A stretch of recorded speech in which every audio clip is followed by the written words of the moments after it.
एक सेठ अपने नगर का सबसे धनी और धार्मिक प्रवृत्ति वाला व्यक्ति था।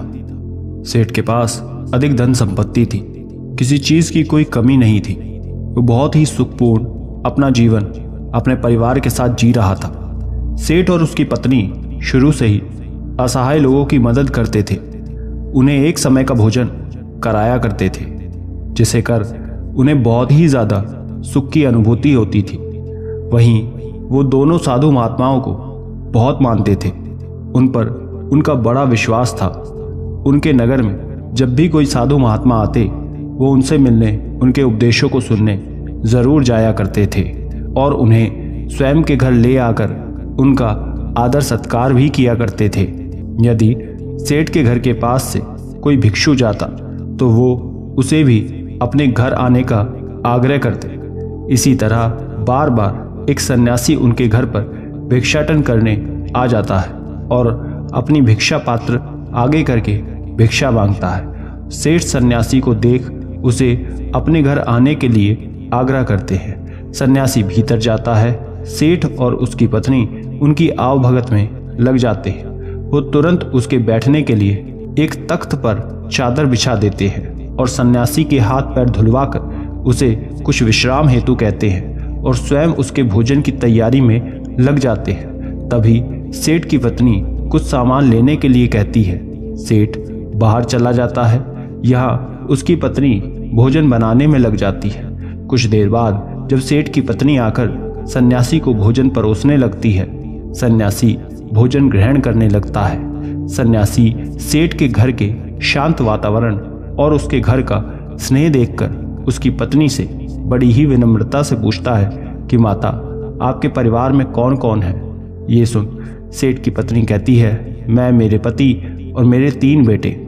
ये सुन सन्यासी आगे कहता है कि तुम्हारे पति क्या करते हैं, कितना कमा लेते हैं? ये सुन सेठ की पत्नी कहती है कि हमारे पास धन की कोई कमी नहीं, हमारे पास तो अपार धन संपत्ति है। ये सुन सन्यासी आगे कोई प्रश्न नहीं करता। तभी सेठ घर वापस आ जाता है। वो फिर पत्नी के साथ सन्यासी को भोजन परोसने लगता है। वो सन्यासी के लिए बाहर से कई तरह की मिठाई भी लेकर आता है। भोजन ग्रहण करने के बाद सन्यासी जाने के लिए तैयार हो जाता है। वो सेठ और उसकी पत्नी की स्वयं के इस आदर सत्कार के लिए आभार प्रकट करता है और जाने के लिए वो निकलते हैं। सेठ सन्यासी से कहता है कि वो उसे कुछ दूरी तक छोड़ देगा। दोनों मार्ग के लिए निकल जाते हैं। मार्ग में सेठ सन्यासी से बात करते हुए जा रहा था। तभी सन्यासी सेठ से कहता है कि आपके जो 3 पुत्र हैं, तीनों ही आपकी देखभाल अच्छे से करते होंगे। ये सुन सेठ कहता है कि नहीं मुनिवर, मेरी केवल एक ही संतान है। ये सुन सन्यासी सोचने लग जाते हैं कि ये सेठ कह क्या रहा है। सेठ की पत्नी ने कुछ कहा था, सेठ कुछ और कह रहा है। सन्यासी सेठ से कहता है कि आपके पास तो धन इतना है, आप इतने धनी हैं, सुख से होंगे। सन्यासी जानकर सेठ का उत्तर जानने के लिए ये बात करता है। तभी सेठ उत्तर देता है कि नहीं, मैं कोई धनी नहीं, मैं तो केवल 20,000 रुपये का ही मालिक हूँ। ये सुन सन्यासी को अब लगता है कि शायद सेठ या फिर उसकी पत्नी कोई एक तो उससे झूठ कह रहा है। सन्यासी सेठ से पूछता है कि आपकी आयु क्या है? सेठ कहता है कि मैं 50 वर्ष का हूँ। ये सुन सन्यासी को लगता है कि ये तो सेठ एक वृद्ध है, इसकी आयु 70 से कम नहीं है। लेकिन ये हर बार गलत उत्तर क्यों दे रहे हैं, झूठ क्यों बोल रहे हैं? यही सोच सन्यासी अब सेठ से कहता है कि आप इतने धार्मिक होकर भी झूठ बोलते हैं, असत्य का सहारा लेते हैं, आपको देखकर ऐसा लगता तो नहीं। ये सुन सेठ हैरानी से कहता है कि क्षमा करें मुनिवर, लेकिन मैंने आपसे क्या झूठ बोला है? मैंने तो आपसे ऐसा कुछ भी नहीं कहा। ये सुन सन्यासी कहता है कि जो कुछ भी मैंने आपसे पूछा वही प्रश्न मैंने आपकी पत्नी से भी किए, लेकिन दोनों के उत्तर अलग हैं। ये सुन सेठ कहता है कि कैसा प्रश्न मुनिवर?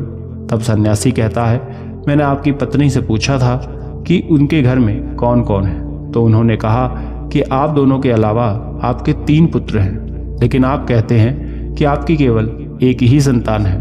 जब मैंने आपसे धन के बारे में पूछा कि कितना है, तो आपकी पत्नी ने बताया कि आपके पास बहुत धन है आप इस नगर के धनी लोगों में से एक हैं और आप कहते हैं कि आप बस 20,000 रुपये के ही मालिक हैं। अभी मैंने जब आपकी आयु पूछी तो आप 50 वर्ष बता रहे हैं, जबकि देखने में आप 70 से अधिक के लगते हैं, यानी आपने झूठ कहा। ये सुन सेठ बड़े ही विनम्र स्वर में कहता है कि क्षमा करें मुनिवर, लेकिन झूठ बोलना पाप है, तो भला मैं आपसे झूठ क्यों बोलूँगा, और वो भी आप जैसे महात्मा से जिन्हें मैं इतना मानता हूँ।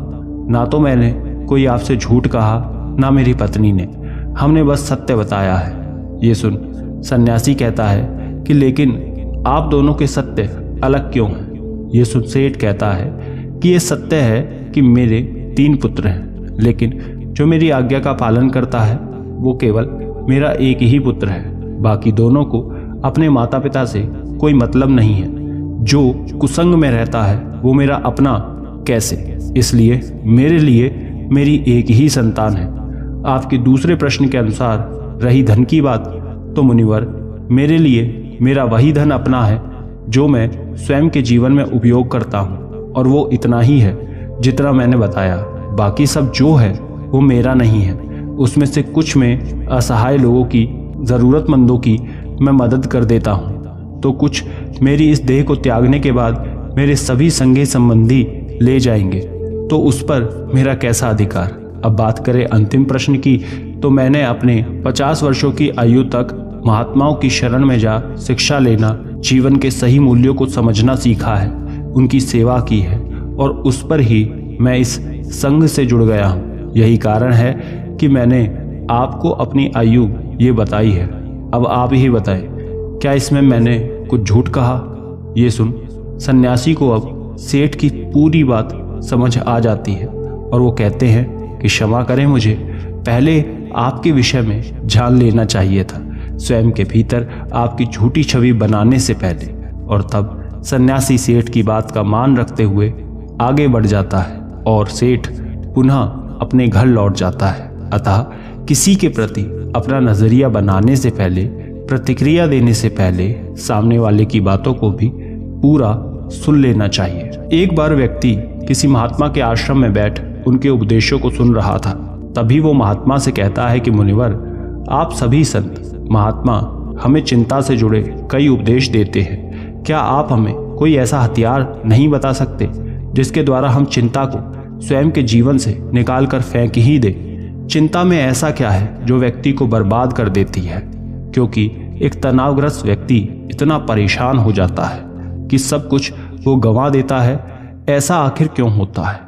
उस व्यक्ति की बात सुन महात्मा कहते हैं कि चिंता एक ऐसी मानसिक समस्या है जो यदि व्यक्ति को पकड़ ले तो उसे डुबो देती है। उसे केवल स्वयं से मुक्त कर ही आप सुखी रह सकते हैं, और ये तब होता है जब आप स्वयं को मजबूत कर लें। आपको केवल बस ये समझना है कि परिस्थिति चाहे कैसी भी हो, हमें उस समय तनाव में नहीं आना है, घबराना नहीं है, बल्कि स्वयं को भीतर से मजबूत रखना है। यदि आपने अपने भीतर हौसला रखा है तो कोई चिंता आपका कुछ नहीं बिगाड़ सकती।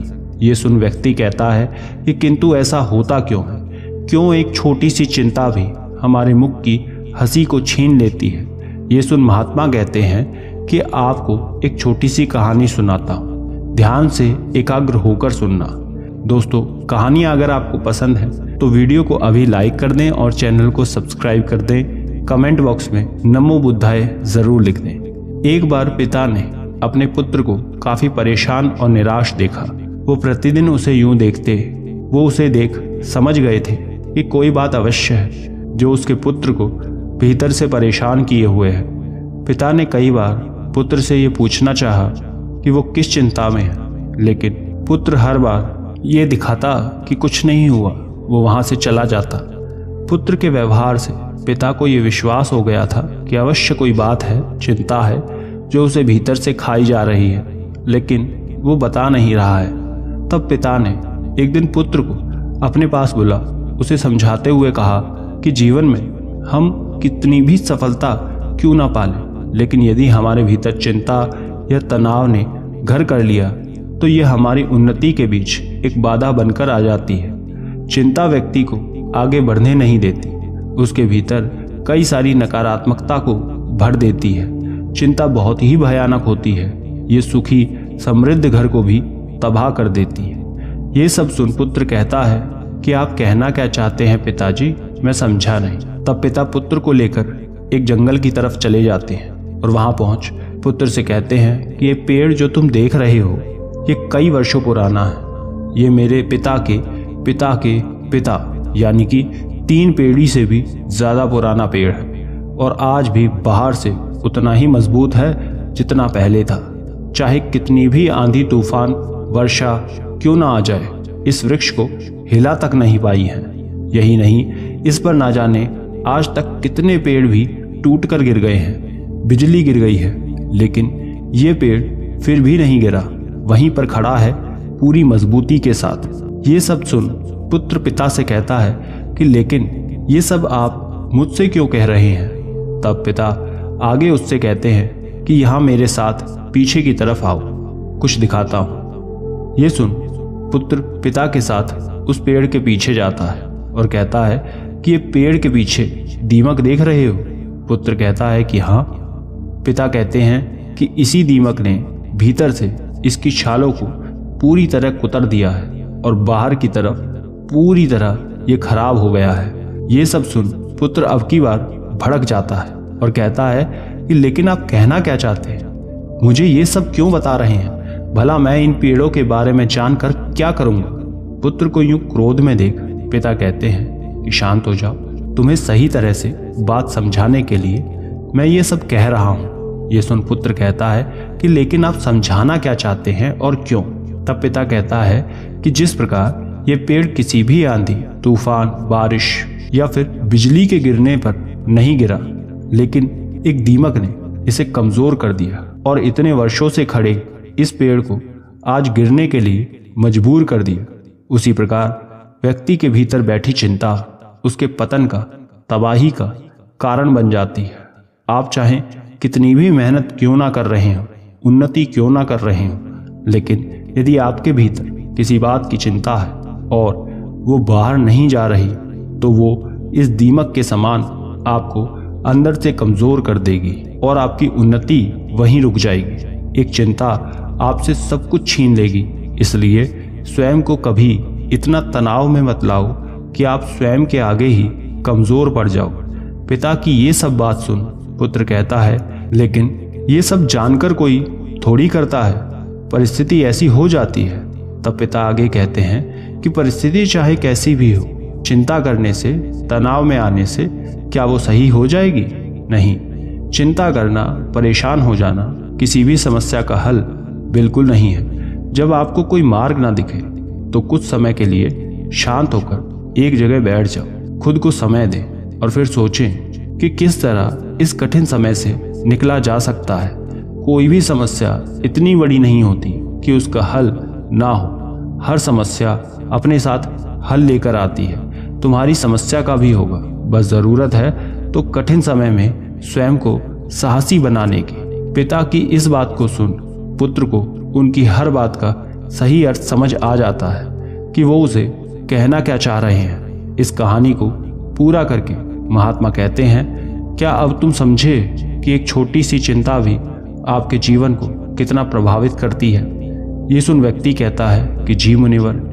महात्मा आगे कहते हैं कि चिंता, दुख, तनाव सब हमें कमजोर करते हैं। हमें इन्हें स्वयं के जीवन से पूरी तरह त्याग देना चाहिए और जो ऐसा कर लेते हैं वो स्वयं जीवन में सदैव खुश रहते हैं। जीवन में परिस्थिति चाहे कोई भी हो, समय कभी एक सा नहीं होता, हमेशा बदलता है। बस अपने सुख के पल को स्मरण करके उसे दुख में साहस का हथियार बना लो। ये चिंता कुछ नहीं बिगाड़ पाएगी, लेकिन यदि इस चिंता में आप घिर गए तो कभी उन्नति नहीं कर पाओगे। इसलिए कभी व्यक्ति को व्यर्थ की चिंता में नहीं आना चाहिए। जो वर्तमान में हो रहा है उस पर ध्यान दे, अपना कर्म करें, बाकी सब छोड़ दें और धैर्य रखें। ये समय भी कब निकल जाएगा आपको पता ही नहीं चलेगा। महात्मा की बात सुन व्यक्ति को उसके प्रश्न का उत्तर मिल जाता है और वो लौट जाता है। अतः चिंता व्यक्ति के जीवन की सभी खुशियां, सुख समृद्धि छीन लेती है। इसलिए व्यर्थ में इन सब में नहीं पड़ना चाहिए। स्वयं को चिंता मुक्त रखें, तभी आप जीवन में खुश रह सकते हैं। आशा करते हैं ये बात आप समझे होंगे। धन्यवाद।